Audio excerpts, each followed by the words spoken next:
Hi, welcome to Dreaming of Chess Mastery. I'm Neil Priest, and this is my YouTube channel that delves into the world of adult chess improvement. No chessboards or chess moves content. If you want that, you know where to find it. This is more philosophical, psychological, and pedagogical.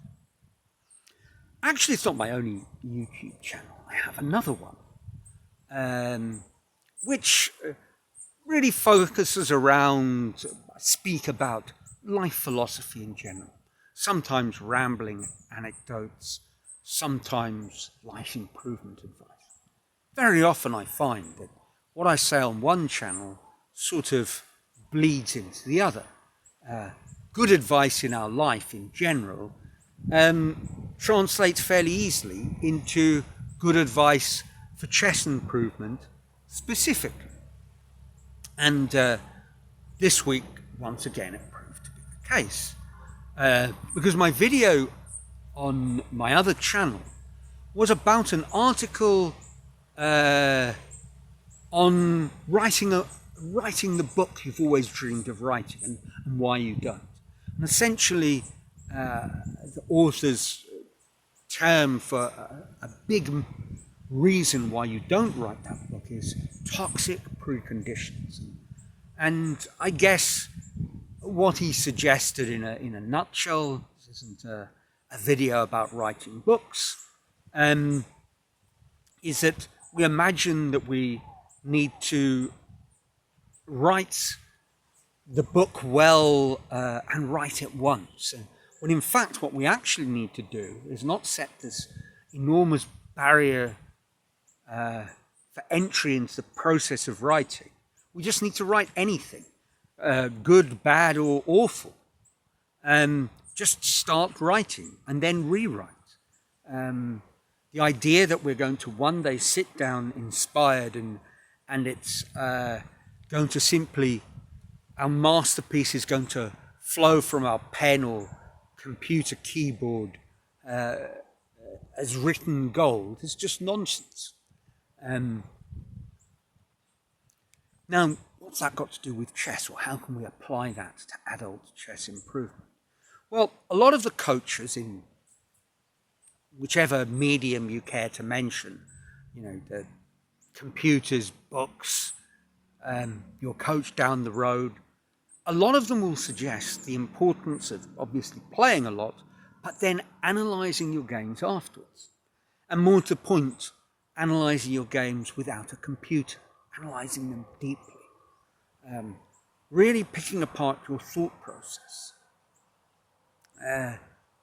And if you do that, and if you just do that, if you play a lot and subject your games to really careful analysis, you'll make enormous progress. And it's easy to cite examples of people who do that. And a fantastic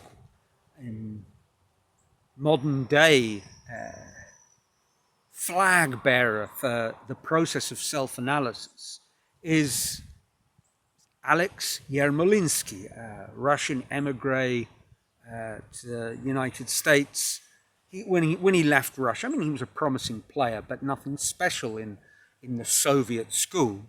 And he was a sort of 2300 strength master when he arrived in the US, but he delved into his game, picked it apart, and eventually became a player of chess Olympiads and a 2600 strength grandmaster. And he talks a lot about his analytical process in an extraordinary book, The Road to Chess Improvement, that is well worth a read.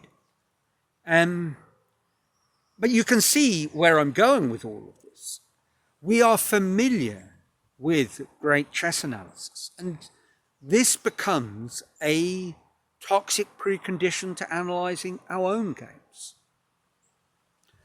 Because when we sit down and look at our pitiful effort, I'm thinking of the rapid chess game I played today. And it was more like a slightly slow game of blitz, and he played a terrible opening. I could have put him away conceivably in the first 10 moves.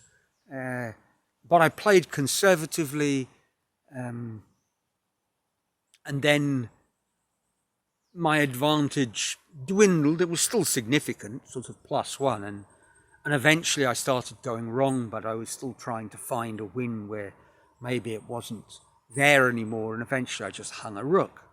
I think we've all been there. You know the story. So this terrible game of chess, first of all, is hardly the raw material for a masterpiece like The Road to Chess Improvement. And where do I begin in analysing it?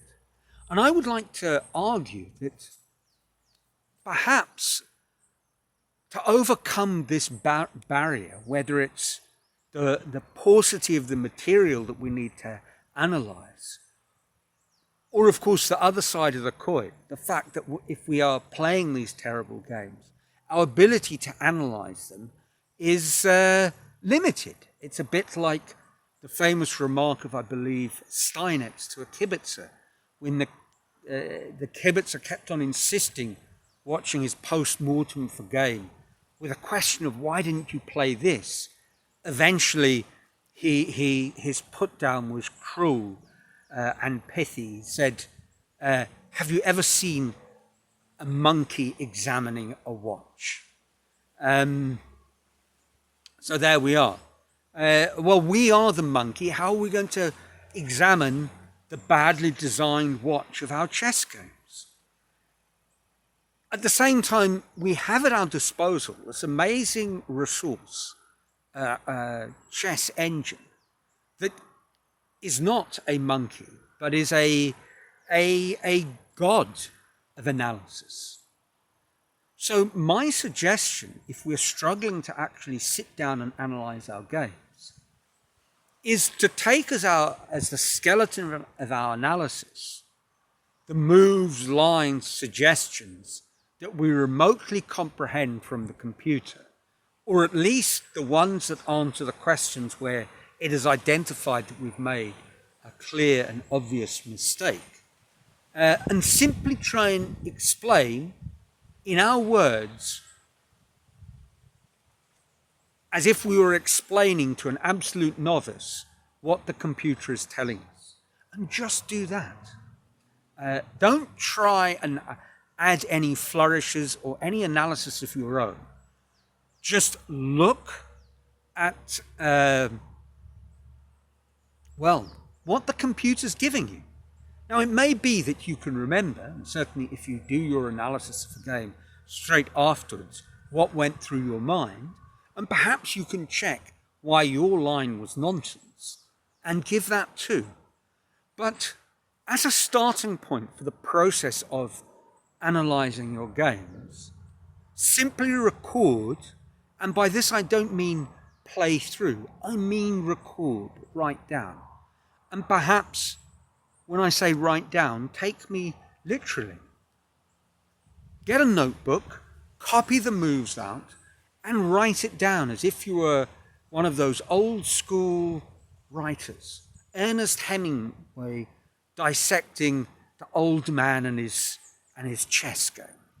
You know, write down what you think the computer's trying to tell you. And if you have no idea, say so. Now, I'm not suggesting that these game analyses will be gold, will be the answer to you becoming like Alex Yermolinsky, a grandmaster. But I do believe they may become the answer to the problem of not analysing your games badly, but not analysing your games. Because if you simply write that down, and don't spend too long, no toxic preconditions, no barriers to entry. Don't say that this is something that you're going to spend an hour over. Take 15 minutes, bare bones, do it as fast as possible.